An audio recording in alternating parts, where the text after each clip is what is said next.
Alright, so today I need to get this attached to the body. I'll be using this piece which I've aged a bit, and I have some aged screws. I think they're Fender ones I'm going to be using. So I need to line this up, get the holes put in, put the holes in the back of the neck, and get this thing connecting to the body.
Bingo bango.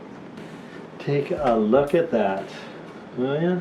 We're dealing with the break angle and the angle of the strings coming from the trapeze over the and the neck angle. Neck. And if the neck angle is going to, and as it stands right now, there is the fretboard is too low. Right? Yeah. So, what can we do? Well,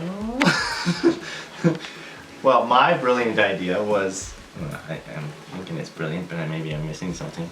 But like you can angle this top part, right? So that your neck is like this, but your fingerboard follows your top, Yes. right? Yes. So you bevel this.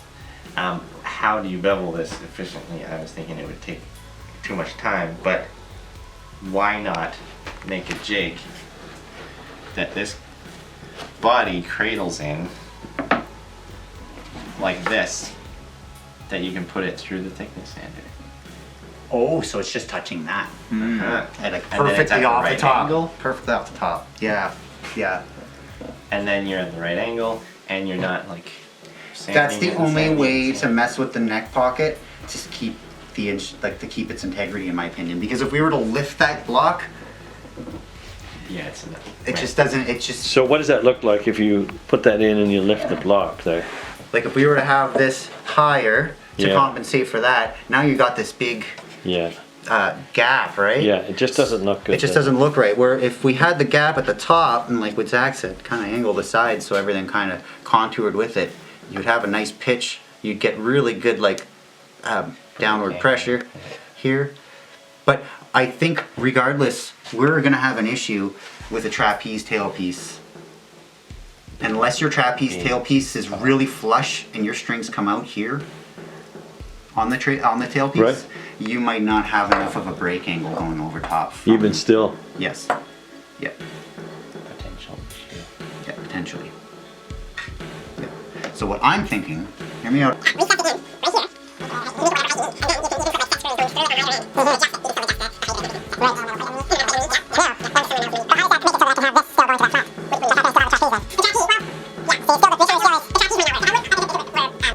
And after this conversation, I think what we came up with for this one is to put a shim in to create an angle on this for this particular build so that the strings will go on, yeah, the neck will be angled back, and I will then be able to get some height in this, and then I can keep my tailpiece. So I want it to be functional. I want this to be a great playing guitar, but I also want to keep the overall vibe and image that I was going for in the first place, and I think in order to do that I need to keep the tailpiece.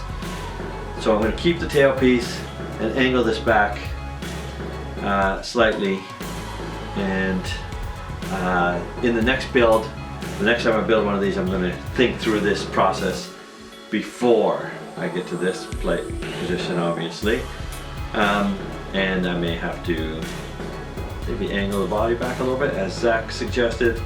We'll see. That will be a decision for another day. But for this one, I'm going to angle that slightly and, yeah, be able to keep the tailpiece. So yeah, little learning lump, another little learning lump for me, where, you know, this is something I need to chalk up as I need to make sure I think this through before I build my next one. I hope you enjoyed this video, and I'll see you next week.